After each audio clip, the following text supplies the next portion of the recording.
Hello বন্ধুরা, আজকে আমি আরেকটা আপনাদেরকে নতুন ভিডিও নিয়ে আসছি।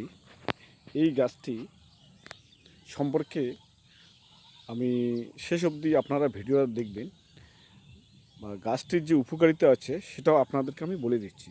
এই গাছটির নাম বলে নিশিন্দা।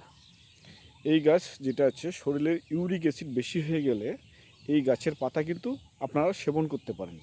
এই গাছটি অনেক বড় হয় বা রাস্তার সাইডে হয় বা অনেকে বাড়িতে কেউ লাগিয়ে থাকে।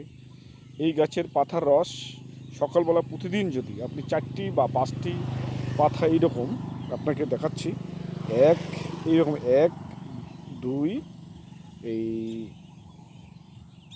এই যে 1 2 করে এইরকম করে 3টি বা 4টি পাতা আপনি নেবেন। সকালবেলা মধু সহকারে আপনি সেবন করবেন। শরীরের যে ইউরিক অ্যাসিড আছে সেই ইউরিক অ্যাসিডটা কিন্তু আপনার শেষ হয়ে যাবে বা কমে যাবে। শরীরের যে মাত্রাটা আছে তাতে কমে যাবে। এই গাছের পাতা এছাড়া অন্য অন্য কাজে ব্যবহার হয়। যেরকম আপনার যদি কাশি হয়, কাশ হচ্ছে, তাহলে কিন্তু আপনি এটা মধু সহকারে খেতে পারবেন। মধু দিয়ে আপনি খাবেন সকালবেলা করে 3টি বা 4টি। আপনার যত পুরানা কাশি হোক সেটা কিন্তু দূর হয়ে যাবে। এই গাছের পাতাতে এই রকমই একটু উপকারী। এই গাছটি কিন্তু দেখতে পাচ্ছেন ডালটা কীরকম হয়, এই রকম এই রাস্তার সাইডে হয়ে গেছে। আমি দেখাচ্ছি আপনাদেরকে।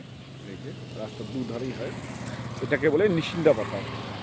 এছাড়া এই গাছের পাতার যেরকম আছে, আমাদের যে নিউরো যে প্রবলেম আছে সেটা কিন্তু সলভ হয়ে যায়। আপনারা বা এই গাছের যে ডান্ডাটা আছে, এইভাবে ডালটা আছে, এই ডালটা দিয়ে যদি আপনি প্রতিদিন দাঁত মাজেন, দাঁতের গোড়া কিন্তু শক্ত হয়ে আসবে। হ্যালো বন্ধুরা, আজকে এই গাছ সম্পর্কে আর বেশি কিছু বলবো না আমি। তবে আপনারা যদি চ্যানেলটা ভালো লাগে অবশ্যই অবশ্যই আপনারা সাবস্ক্রাইব করবেন, লাইক করবেন, কমেন্ট করবেন। আর যদি আপনাদের কিছু বলার থাকে সেই ইনবক্সে গিয়ে আপনারা অবশ্যই আমাকে জানাতে পারবেন।